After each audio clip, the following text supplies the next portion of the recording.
Hi guys, today we'll talk about how can you disable zoom on your iPhone. We're going to figure out the solution or know how you can do that on your app. You just follow these ways, then it's going to work with you.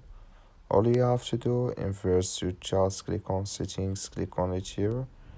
Then you come to here in this list, it's going to show for you like this. In your settings, then you go down, just keep going down here. You click here on accessibility here, just click on it.